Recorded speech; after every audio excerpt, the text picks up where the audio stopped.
What's good, party people? This is According to Woods, and I have the honor and privilege of speaking with the current reigning and defending Alabama State featherweight champion for Alabama Fighting Championship, AFC. That man is Jacub Harell. Jacob, how are you doing, my man? Doing good, buddy. How about yourself? Good, good. So, first off, how's everything in Alabama? Obviously, you look pretty svelte and put together. So, have you been able to get to the gym or anything during this kind of weirdness that's going on? Oh, absolutely, man. Yeah, so when the quarantine happened and everything got shut down and the gyms closed and stuff, I just kind of went out on a Facebook buy sell trade, found some mats, got me a bob dummy, just the necessities that I needed, and basically turned my living room into a gym and trained every day, twice to three times daily. So, That's amazing. I kind of did the same here with the studio and all that jazz. So I know the feeling. I know the feeling.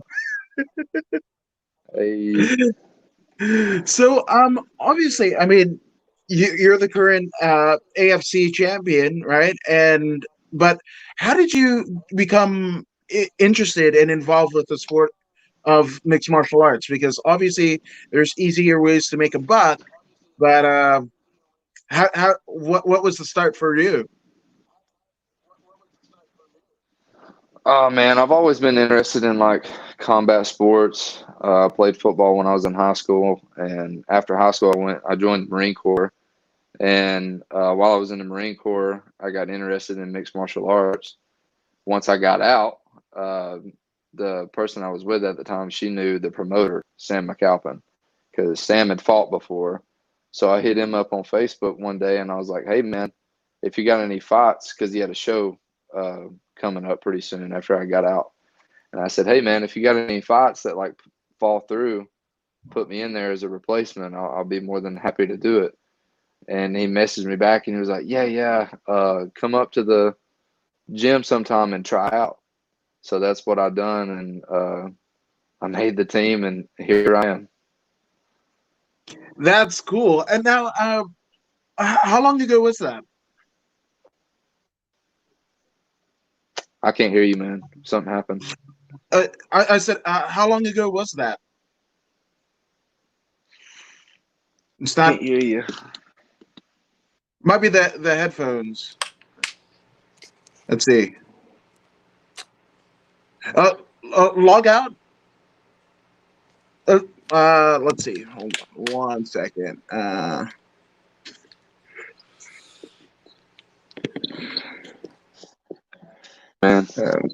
Log in.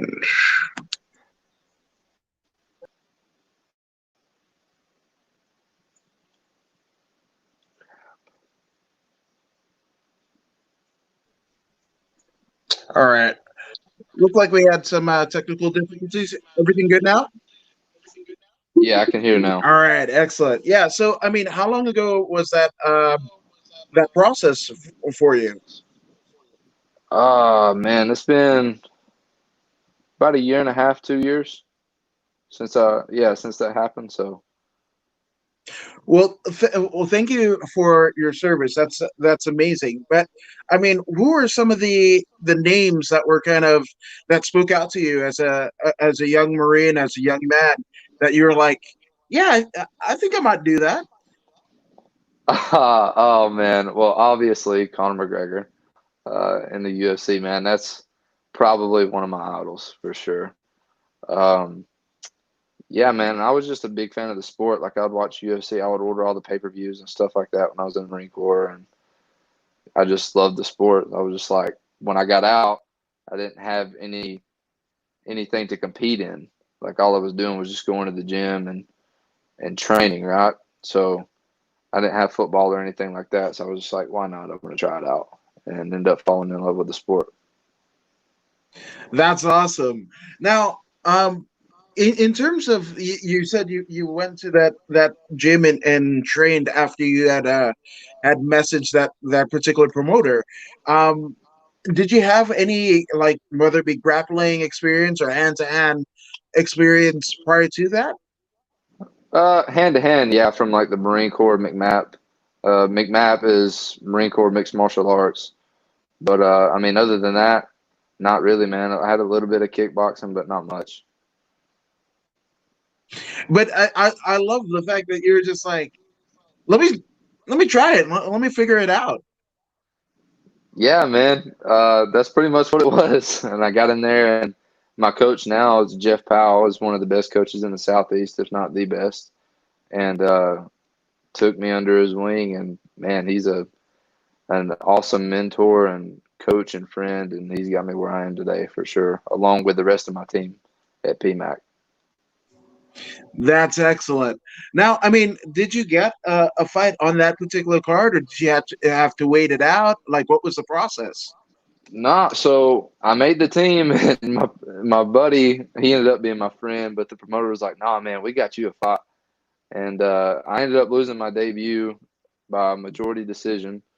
But I mean, that guy had been training for like 16 years and had a black belt in karate, and if I'm not mistaken, I think he had a brown belt in jiu-jitsu. So, I went 3 rounds with him, so that's not too shabby for a debut. I'd, yeah, I'd say so myself. I mean, compared to being like a complete like novice in the sport, watching it and then having that, mixed martial arts type environment, but that's still different, than 3 5 minute rounds, or you know, what is it, 3 3 minute rounds, Yeah, regardless of how you do it. It's a bit unnerving, and especially there's nerves that come about because, I mean, in training with the military, I don't think that there would be people watching you other than your fellow servicemen and women, yeah, like, but and not only now you that, step like into a cage. the Marine Corps mixed martial arts, and then stepping into like an actual cage, two totally different worlds. So it was different for sure. Now, what was the, I guess, the biggest kind of obstacle that you had to overcome mentally going into that? Like, what was the biggest change? I guess fight, because my first fight was actually in my hometown, so there was a lot of nerves there. Everybody knew me. The people that I went to school with, they all knew me, and just being in my hometown, everybody knew who I was, and I was like, can't lose in my hometown, man. Like, everybody's gonna see me. Everybody's about to see me, and not only is it a lot of people, but it's a lot of people that knew me personally. So that was pretty mind racking, to say the least. Yeah, no, absolutely. But I mean, you definitely stack the deck, right? Because most fighters will, fight maybe 20 miles away at the very least, or, or, uh, basically be matched up with somebody of the similar skill set, a fellow debuter and what have you. But like, you're fighting your hometown, like a black belt in karate with Yeah. like near 20 years worth of experience, brown belt in jiu-jitsu. I mean, you can't get, I mean, there's a striking discipline that he's belted in and a grappling discipline that he's belted in. So you can't get any more, stacked in terms of competition. And you went right into the deep end and still went to a decision. That's pretty amazing. Yeah, man, it was an experience, and most of all, it was a learning experience for me. I learned a lot from that fight. So, and I keep learning. Absolutely. And one thing it didn't do is steer you away. And I've seen it happen on the local, whether it be amateur or, amateur turned pro regional scene here in California, where, after that first loss, or, taking damage, a particular fighter kind of has a come to Jesus moment, so to speak, and goes, maybe I don't want to do this anymore. It looked kind of cool. The Facebook posts and the social media posts were cool, but maybe this isn't for me. Right. You didn't do that, and what do you attribute that to? Oh man, I don't. I don't know. I fell in love with the sport, and I guess I'm one of those people like if you beat me, I'm not losing, I'm learning. And I started out wanting to do something just to get me to doing something around the house, like when I wasn't working. Fell in love with the sport, and now I want to do it as a career. So it definitely it grew on me, and it grew on me really fast. No, it seems like it, and it's led you into championship gold, which that's pretty amazing. Now, in terms of like what, stepping out of the cage after the decision was read or what have you, what did you kind of learn about yourself? Like, obviously you knew you didn't want to, you still wanted to do this, but I mean, was there like, oh, maybe I'm gonna train grappling more, or maybe I'm gonna strike more, or maybe you know I should have listened to my coaches here. Like, what was like those kind of thoughts initially that came in right after the decision was read? Definitely, I think the number one thing was to listen to my coaches a little bit more. Because in that first fight, man, when I fought Clay Malone, it was like tunnel vision.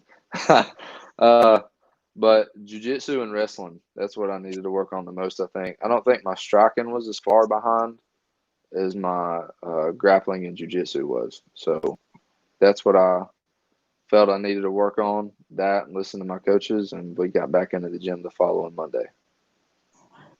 That's awesome. And you know what? That's the key point in a lot of fighters' career is like listening to the coaches and how much the I guess you would call it the camaraderie, of a coach and its team and his fighter because you guys are essentially trusting each other. It's almost like a video game, right? Where your coach is our player one and you're essentially the character, and that coach has laid out a game plan based on your strengths, your weaknesses, play to your strengths, mitigated the weaknesses, and what have you. So that is crucial for any sort of success to be able to trust what your coach is saying, and trust in, you know, win, lose, or draw, they're doing the right thing for your not just your career, but I mean your life. Every time you sign on the dotted line, that's one thing that most people, and by playing football, but and your life is on the line, much like when you were in the military, right? So you have to have a certain amount of trust in the leadership, to kind of do what you need to do. Right, right, absolutely. It's it's an individual sport, quote unquote. Well, it is an individual sport, but it's a team effort. Everybody's got to come in together to make this thing work. So what was that first like training deal, training session after that first fight? What was it like? Were you like, did you already kind of know, having talking to your coaches right after the fight, or you just kind of innately were like, you know what? Yeah, grappling, that is my like Achilles heel. Let me do that, and let's see who's the best grappler in the room right now, and test my metal against them. Like, what was the ethos? Really, just go over the basics of jujitsu, and because I was still learning at the time as well. With you're a mixed martial artist, you're never going to know everything. It doesn't matter if you're a black belt in jujitsu; you're always going to be able to learn something. But yeah, man, we just drilled over the basics, kept working, and when we thought I was ready for my next fight, which I believe was 4 months later, 3 or 4 months later, we were already stepping back into the cage. So yeah, No, and it's funny because like right before we jumped on, I was watching the Last Dance, that Michael Jordan documentary, right? And there's a certain phrasing that happens, especially in mixed martial arts and jujitsu, where drillers make killers, right? And you kind of hear in the post-fight interviews, like especially after like a crazy kick, knockout, or punch, or a Darce choke, or what have you. What does the fighter often say? Like, oh yeah, we've been training that exact scenario for the last 6 weeks of the camp and whatever, and I knew if I finished, that would be the way to do it. So like the fact that you and your coaches kind of knew that the basics and honing in on the basics and making those basics your strengths, that was going to be a recipe for success that would lead you, even if not the first time, but it would lead you eventually to a victory. Absolutely, absolutely, and that's the biggest thing for me, man, is just putting the trust into my coaches and teammates and working together, finding those holes in our game and making those holes just a little bit smaller every time we step into the cage. Oh, I love that. Yeah, exactly. The big holes essentially get closed in. You were talking about that tunnel vision, but then it becomes a tunnel vision of a completely different scenario, and you kind of are able to hone in on what you need to do versus like, oh my gosh, like the world, Yeah, the eyes of the world are on me. absolutely. Yeah, man. So like in the first fight, I was tunnel vision. Like I couldn't hear my coaches. I didn't even hear the crowd, nothing. And my last fight, when we fought for this belt, man, it was just another day in the office. I was just in there. I was relaxed. I heard everything my coaches said, and it was just like another day in the gym. Now the fight that you took 3 months after your, I mean, and that's, like 8 weeks is a normal like training camp and what have you. So you had more than enough ample time to kind of get it, at least the basics, some of the basics dialed in. But what was the result of that second fight in your career? Actually, I won it by unanimous. So in the state of Alabama, your first two fights you have to wear shin guards, right? Right. So and in those first two fights, you're not allowed to hit in the face on the ground. And I had a respectable opponent in Joseph Humphrey. I actually ended up winning that fight with my wrestling, uh, which is funny. But not to knock on Joseph any, he's a great opponent, he's a great athlete. But I would have got the finish in that fight if I could hit in the face on the ground. But it is what it is. Learn every fight. Like I said, make those holes a little bit smaller, and next time we step in there, we'll be better than the last time. Yeah, you know what? And it's a bit of poetic justice. I don't know if you realize it, but you went in and you lost by a decision, and your weakest point was wrestling, and 3 months later you won via your wrestling via unanimous decision. So that's, I mean, what a way to turn the tide literally in Yeah, 3 months, you know? yeah, man. That's all thanks to my coach and everything he does for me. Jeff Powell, like I said, Jeff Powell is probably one of the best coaches in the Southeast. The dude's just a genius. No, and that's what I love about doing these things, finding out the different rule sets in different states and how everybody's kind of acclimating. Because when I look at combat sports, whether it be boxing, MMA, whatever, amateur or pro, it's almost like a renaissance, right? So, we all have our own ideas of what this concept of combat sports is, right? The coaches have their, the fighters, in mind. The fighters have their deal, and then you've got the referees that have a different way about doing things, and the promoter, how they see it. Do they see it in like this rocky type, kind of not so much dingy, but like gritty environment? Do they see it in a ballroom, with like people, with suits and ties and their Sunday finest and whatever? Exactly. Right. So, Yeah, but it's essentially a renaissance where we put all of our arts together in everything that we've been doing up until that point together to make the entirety of the show, and that's the cool thing about learning about the Alabama scene, or the Alaskan scene, or here in California the scene, and how each state kind of has this kind of concept in mind, and they kind of come together that make it work for the fighters in their respective states. absolutely, man. I couldn't agree more. Like that's pretty spot on. Absolutely.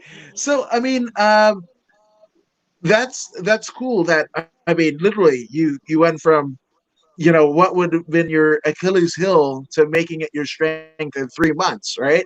So after that, was it like, okay, well, now it's become a little bit more real. I've got 2 fights in. The shin guards are coming off. I can possibly hit on the ground. What was that feeling? Like, was there like a, Uh, yeah, I've earned my honor, like I've earned my stripes. uh, not so much that. It was more of just like thankful, like because I felt like I was held back a little bit. That rule set kind of holds you back some because in certain positions on the ground, if you get the right mount or like the perfect position, you can finish the fight, even if they're not deadly blows. So I thought it was kind of like a fresh breath of air. Like, okay, now I can go in there and it's a fight now. It's a real fight.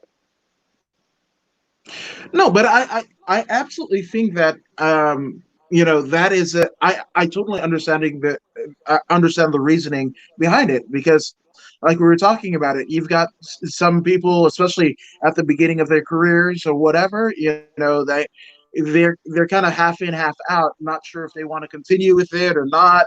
Again, it look cool on social media. I can do this 1-2 punch combo or spinning back fists or whatever, but until you get I'm a punched in the face, it's a fighter. completely different deal. So at least I think the reason why they don't do the ground and pound, once a down opponent is implored, is the fact that, hey, if this person, this might be, they might have that come to Jesus moment and go like, maybe this isn't for me.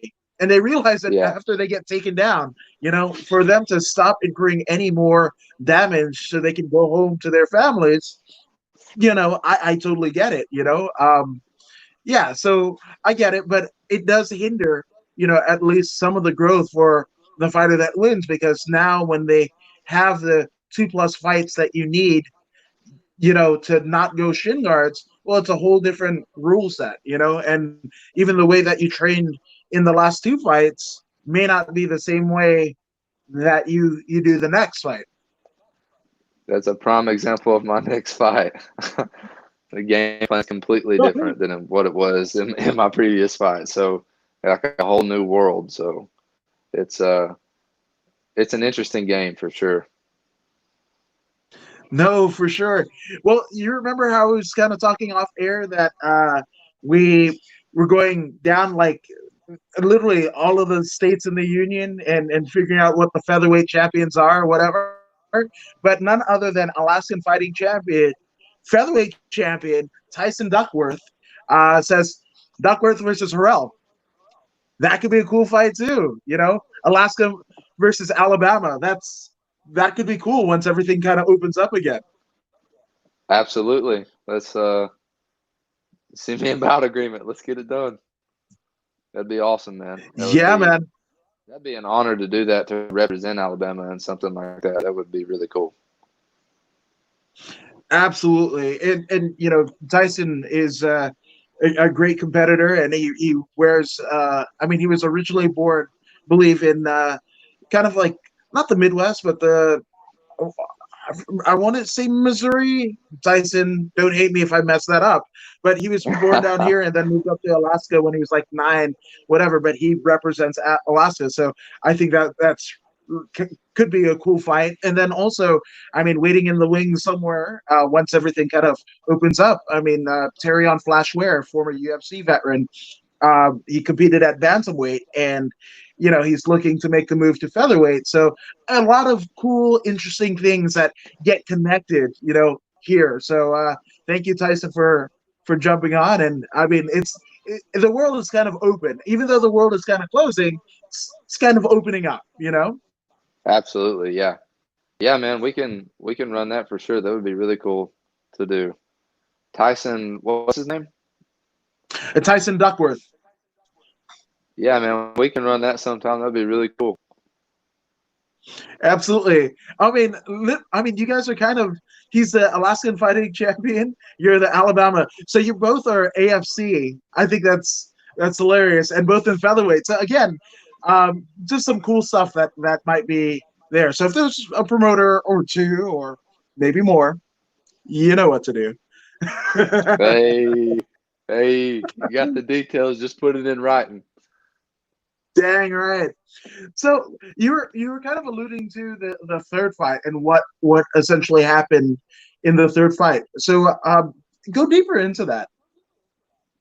Oh man, so the third fight I fought a jiu-jitsu instructor, and I believe he was a brown belt or a black belt. I really can't remember. I ended up losing that fight by a rear naked choke. Just kind of got caught.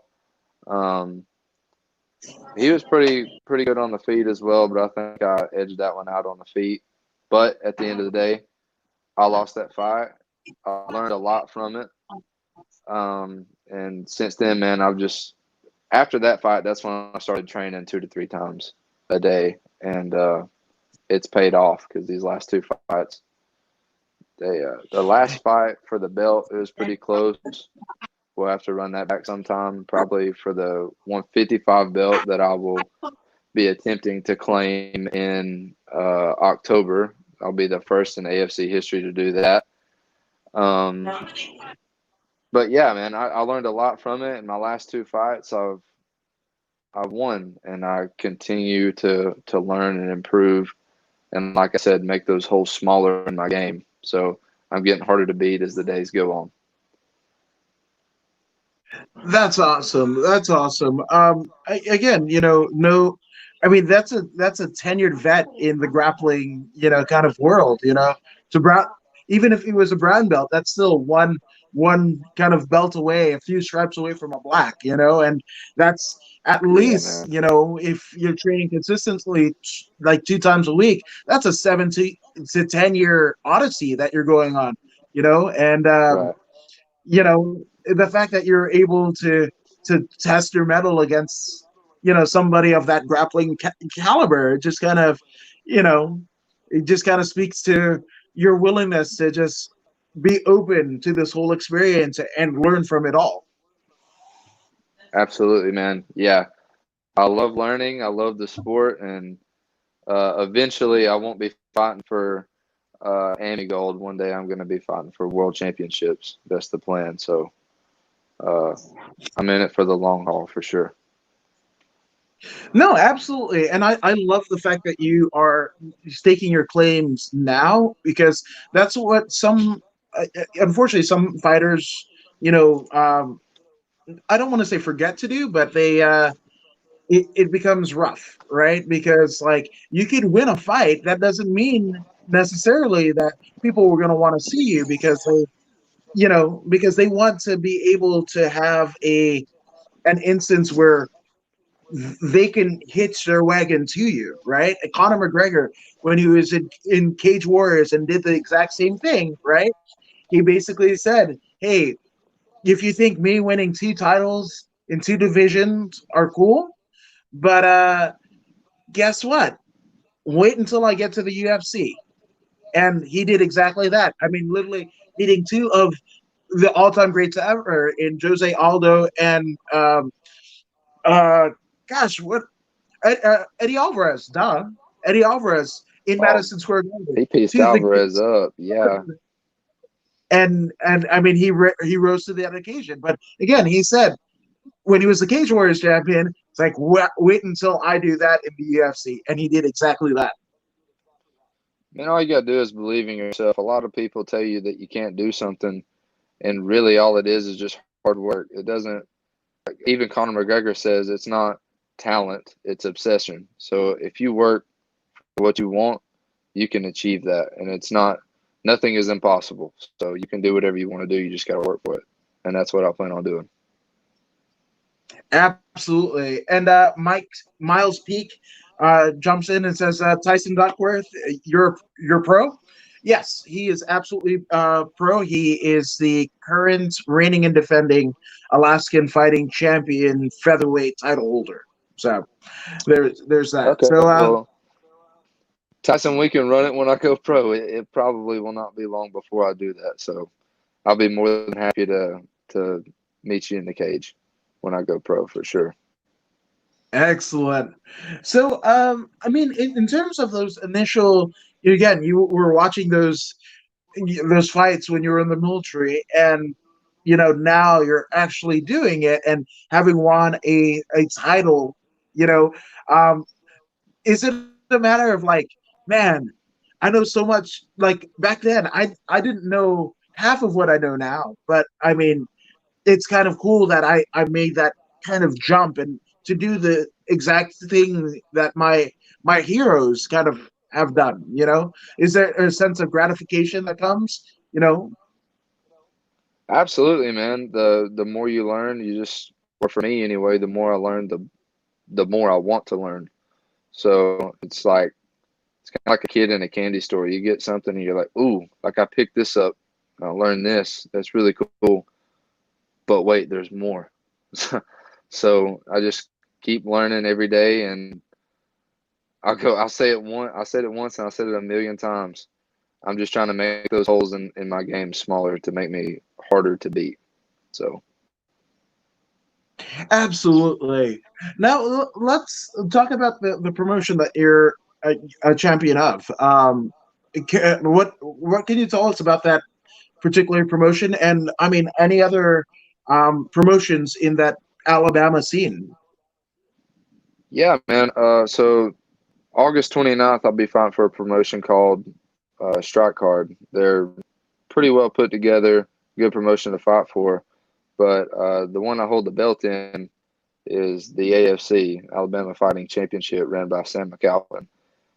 And let me tell you, man, he puts together some awesome shows. Probably, no, they're the biggest in the Southeast for sure. Like, just massive shows, a crazy atmosphere, and the fights on the card are stacked from top to bottom. Whether it's the first fight of the night, is that alone is worth for general admission because he puts dogs against dogs.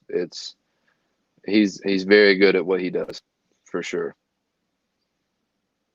That's amazing. Now, the fight in August. I mean, obviously, there's pro boxing is coming back with to Alabama. I believe it's August 22nd. It's Rumble in Rainville in Rainville, Alabama. Um, so there's going to be an August MMA card. Do you know at this point if there's going to be fans or not? So my fight in August, it'll be a no fan event. They're gonna do pay-per-view, and like you can get your, I believe how it's gonna work is each fighter gets a code, and you can basically use that code on that fighter, and it's kind of like buying tickets. We get paid off of the pay-per-view buys. So it'll be a no fan event, and then October 3rd, which will be in Albertville, Alabama, I'll be facing Micah Downs for the 155 title in Albertville, Alabama. That's for the AFC. August is for Strike Card. Excellent. Well, I mean, definitely shoot me that code, and I will tag it right here when the video is up. So Absolutely. you can get. Yeah, man. And it's funny because that's a promoter. I mean, not a promoter, but a coach here in Southern California was talking about doing the exact same thing. And he was, when he went to some promoters around in the local scene, they were kind of, they didn't like it so much. But I mean, you guys are kind of ushering what could be a whole new wave of fan participation, especially under this kind of confines of the way the world is working right now. But I mean, this is kind of a pioneer, where you do the promo codes like tickets, and I think it's really cool. Yeah, man. The promoters around here, they're working really hard to try and stay up and keep business going. David Elder, the promoter for Strike Card, he's working really hard to see what we can do about the pay-per-view buys. And then, like I said, man, Sam McAlpin just puts together awesome shows and breaks his back for his athletes. He actually gives back to his athletes as well. So uh, props to those guys for putting in all the hard work and making sure that us as fighters can stay busy doing what we love to do. Absolutely, and especially, you know, it, I guess the UFC and other promotions like Bellator or and LFA, respectively, they've all kind of gotten flack for putting on shows during this time, and it's a time of like financial hardship of and health hazards for people and what have you. But the thing about it is like to be an innovator. you kind of have to be the one to kind of swim against the stream and figure out a way, and in terms of like the testing, even for you, that promoter to even think about it. I mean, here in California, I heard a number of like $40,000 to test people on a particular fight card, and that's not even going into insurance. That's not even going into venue rental. That's not even, So there's a lot at stake, financially and otherwise. And I mean, you guys are as the fighters and the coaches and judges and referees. It's like, why have a fight card if everybody's health is kind of at you know, risk. in a precarious state. So the fact that they're even willing to try and, you know, basically ensure the health of everyone involved, that takes some strong gall, right? That takes some strong motivation. Absolutely, man. Yeah, it's a lot of hard work, and man, you gotta love this sport to be in it for sure. And everybody that's a part of it, the promoters, referees, the commissions, and everyone a part of making the shows. I'm super super thankful for that because like I said, and I'm sure any other fighter can say this as well. They're putting all that hard work in, so we can put the hard work in the gym and do what we love to do. No, 100%, and I couldn't have said it any better myself. Now, it I have to ask you, right? Because I mean, former Marine, turned fighter, right? Your motivation is pretty high. Your sense of knowing what you have to do to ensure the task at hand is dealt with in the best possible way for the team involved. But I want to know, like, after weight cuts and all that jazz, like, what is after you get away from the cage and everything like that, what do you like to do? Like, is there like a cheat meal that you go for, an Alabama kind of like go to in terms of food, or any shows you're watching? Oh man, after a fight, after I do the weight cut and after the fight's over with, I don't know why, but have you ever heard of a bloomin' onion? Yes, yes, at Outback, Oh, dude. absolutely. Yes, dude. That's my absolute favorite thing to go eat. That and some ice cream. Like, those are my two favorite cheat meals. But uh, basically, anything to do with being outside. I like being on the water. Anything to do with being outside, I like doing it. So I just like staying active, and eating like trash for a couple of days after you get a victory is pretty nice as well. Dude, But you oh can't man, stay at it too long. You got to get back to work. oh yeah, for sure. And I mean, we've all had that. Like, there was one time when I was training jujitsu, I was like, you know what? Didn't didn't really eat before whatever, and let me just grab a burrito on the way to class, right? So I ate it, Yeah. and the first thing that the professor drilled was neon bellies, and I was just like, ugh, Oh, no. so yeah, and only the Wrong place biggest at the wrong guys, like time. literally over 200 pounds, like they were the only ones to show up that day. Like, none of the the your 15 115 pound teammates that are female, or some of the kids in the class. No, no, no. All the big boys, all Sasquatches, and everybody's Sounds drilling about like neon bellies. sounds about like you got my kind of look. that's, that's exactly it. Oh, I couldn't have been, man, I couldn't have been it any better myself. And I was just like, oh man, the clench was real. The clench was real. But looks like looks like he might have dropped off for a bit. We're gonna wait to see if he comes back on. But thank you guys for joining us. If you guys haven't already kind of figured it out, but I am Adam Woods, better known as According to Woods, and I do podcasts of fighters and promoters and anybody involved in any sort of business, because I'm really curious to see what people are doing, especially in times like this. It gets kind of weird, but want to essentially want to know if you guys are doing okay. hope you and your family are in the best of health, wealth, and hopefully there's some wisdom that comes to you guys through this. I don't know. I'm kind of a lost cause. There's a gaping hole in between my ears, so I don't know about the wisdom part, but definitely got some health. But it doesn't look like. Let's see. Let's see if he's hanging out in the chat. He might have lost reception, but we might have to end this. But go ahead and follow him on social media. I will tag it on the video about, and we'll see. But I guess I guess for Jacub Harell, I am according to Woods, and we are out. Thank you guys.